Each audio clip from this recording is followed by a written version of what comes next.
রমাদানকে কেন্দ্র করে এই মাসে আমরা মোট 10টা কাজ করব। প্রথম নাম্বার কাজ হলো এই শাবান মাসকে গণনা করা। বর্তমান যে মাসে আছে এই মাসের নাম কি? আরবিতে কি বলা হয় বলেন সবাই? শাবান মাস। এই শাবান মাসটাকে গণনা করা, যেটা আমরা আল্লাহর রাসূলের হাদিস থেকে পাই। আল্লাহর হাবিব সাল্লাল্লাহু আলাইহি ওয়াসাল্লাম বলেন, উহসু হিলাল শাবান লিরমাদান। ও আমার উম্মত, শাবান মাস পেয়েছো, এই শাবান মাসটাকে সুন্দর করে গণনা করো রমাদানের জন্য। তার কারণ তোমরা সবাই যদি এই মাসকে গণনা না করো, কোন দিন রমাদান শুরু হয়ে যাবে, কোন দিন রমাদান শেষ হয়ে ঈদের সময় চলে আসবে, তোমরা কেউ বুঝতেই পারবে না। এই জন্য আল্লাহর হাবিব সাল্লাল্লাহু আলাইহি ওয়াসাল্লাম বলেন, উহসু হিলালা শাবানা লিরমাদান। রমজানের জন্য হলেও তোমরা এই শাবান মাসটাকে কি করবে বলেন? গণনা করতে হবে। শুধু তাই নয়, শাবান মাসে একজন প্রকৃত মুমিন ব্যক্তি সে তার সব কাজ থেকে ফারেক হয়ে যাবে, পৃথিবীর সব ঝুট ঝামেলাগুলো থেকে ফারেক হয়ে যাবে। ফারেক হয়ে যাওয়ার পরে রমাদানে রবের ইবাদত বন্দেগী করবে, এই জন্য সব ব্যস্ততা থেকে বিমুখ হয়ে যাবে। সুবহানাল্লাহ। কিন্তু আমরা কি করি? সামনে যে রমাদান আসছে, রমাদানকে কেন্দ্র করে কোনো চিন্তাধারা নাই।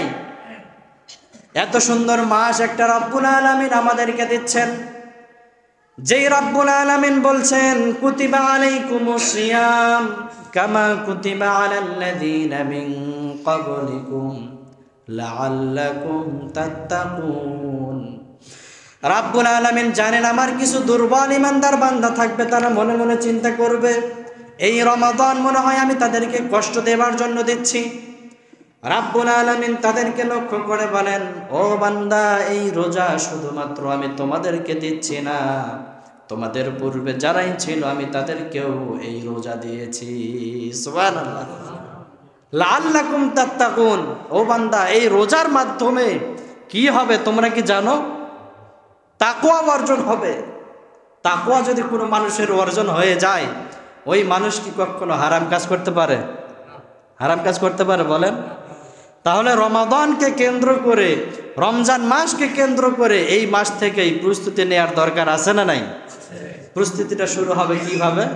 একজন মানুষ পুরা দিনের ভিতরে সে 12 ঘন্টা ডিউটি করে, সে রমাদান মাসে মোট করবে 6 ঘন্টা, 8 ঘন্টা।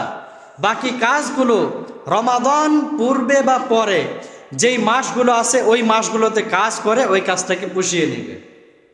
কিন্তু রমাদানের ভিতরে কোনো ধরনের ব্যস্ততা রাখা যাবে না। অনেক পরিবারের ভিতরে দেখা যায় যে বাসায় চাউল লাগবে, আর 15 দিন পরে ওদেরকেই বলা হচ্ছে, 15 দিন পরে মানে কি? রমাদানের ভেতরে। 20 দিন পরে মানে রমাদানের ভেতরে। ওই মানুষগুলোকেই বলা হচ্ছে, আপনি 2 মাসের চাউল বাসার মধ্যে এনে রেখে দেন। কেন? তার কেন রমাদানের ভেতরে আপনাকে যেন বাসার বাহিরে যেতে না হয়। পুরা রমাদানটা যেন আপনার কাটে একজনের জন্য আওয়াজ দিয়ে বলতে হবে, উনি কে? বাজার ঘাট সহ আরো যত কিছু আছে, যত ঝুট ঝামেলা, যত কিছু আছে কাজ কারবার, সব কিছু এই মাসের ভিতরে সেরে নেওয়া যাবে তো ইনশাআল্লাহ।